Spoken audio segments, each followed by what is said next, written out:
ಗೋವಿಂದ ಅಂದ್ರೆ ಗೋ ಅಂದ್ರೆ ಗೌರವಾದ, ವಿ ಅಂದ್ರೆ ವಿಪತ್ತುಗಳು, ಪಾಪಗಳು, ಕರ್ಮಗಳಿಂದ ದಾ ಅಂದ್ರೆ ದಾರ್ಶೋದು ಎಂಬುದು ಗೋವಿಂದ ಎನ್ನುವ ರಾಮನಾಮ ಜಪ ಮಾಡಿ ಕಬೀರದಾಸರು, ತುಳಸಿದಾಸರು ಅಮರರಾದರು. ಇಷ್ಟು ಜನ ಇದ್ದೀರಾ, ಗಟ್ಟಿಯ ಗೋವಿಂದ ಹಂಗೆ ಶ್ರೀರಾಮ ಜನ್ಮದ ಪಾದಕ್ಕೆ ಗೋವಿಂದ, ಜೈ ಶ್ರೀರಾಮ್, ಜೈ ಶ್ರೀರಾಮ್, ಜೈ ಶ್ರೀರಾಮ್, ಬೋಲೋ ಶ್ರೀ ಮಹಾರಾಜ ಸ್ವಾಮಿಗೆ, ಲಕ್ಷ್ಮೀ ನರಸಿಂಹ ಸ್ವಾಮಿಗೆ, ಕರೆಸಿದ್ದಾರೆ ನಮ್ಮ ಚಂದ್ರಶೇಖರ್ ಸಾಹೇಬರು. ಎಲ್ಲಾ ದೇವತೆಗಳು, ಅಶ್ವಿನಿ ದೇವತೆಗಳು, ಧರ್ಮ ದೇವತೆಗಳು ಸಂಚಾರವನ್ನ ಇಲ್ಲಿ ಮಾಡ್ತಾ ಇರ್ತಾರೆ. ಅವರು ಗೋವಿಂದ ಅಂದ್ರೆ ಅಸ್ತು ತಥಾಸ್ತು ಎಂಬುದಾಗಿ ಹೇಳ್ತಾ ಇರ್ತಾರೆ. ಆದ ಕಾರಣ ಯಾವುದೇ ಕಥೆಗೋಲು ಗೋವಿಂದ ಅನ್ನೋದು ಯಾಕೆ ಹೇಳ್ತಾರೆ ಅಂದ್ರೆ ಕಾರಣ ಇಷ್ಟೇನೆ.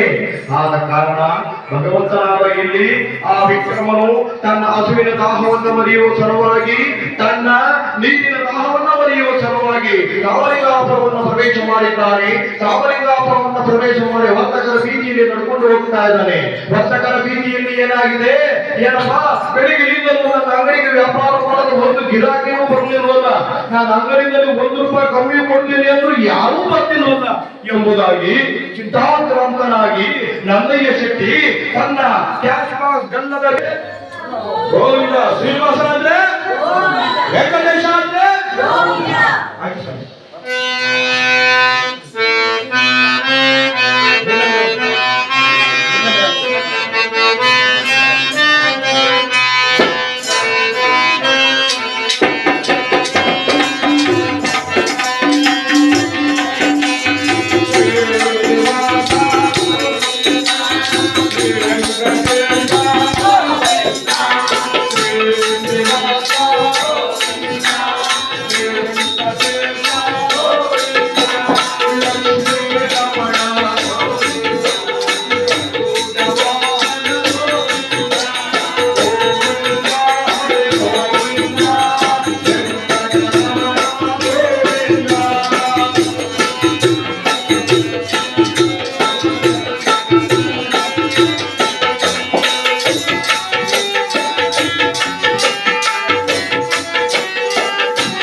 ವಿಕ್ರಮಾದಿತ್ಯನು ಆ ಜಗರಿ ಕಟ್ಟೆಯ ಮೇಲೆ ಹೋಗಿ ಕೂತ್ಕೊಳ್ತಾನೆ.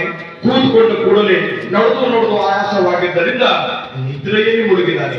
ಯಾವಾಗ ವಿಕ್ರಮಾದಿತ್ಯನು ತಿಳ್ಕೊಂಡು ತನ್ನ ಅಂಗಡಿಗೆ ಎಲ್ಲಿಲ್ಲದ ಜನ ಬಂದು ವ್ಯಾಪಾರವು ಯಥೇಚ್ಛವಾಗಿ ವ್ಯಾಪಾರವಾಗಿದೆ. ಈತನಿಗೆ ಆಶ್ಚರ್ಯ ಆಯ್ತು, ಏನಪ್ಪಾ ಇದು, ಬೆಳಗ್ಗೆಯಿಂದಲೂ ನನ್ನ ಅಂಗಡಿಯಲ್ಲಿ ಒಬ್ಬರು ಗಿರಾಕಿಗಳಿಲ್ಲ, 10 ರೂಪಾಯಿ ಕಮ್ಮಿ ಕೊಡ್ತೀನಿ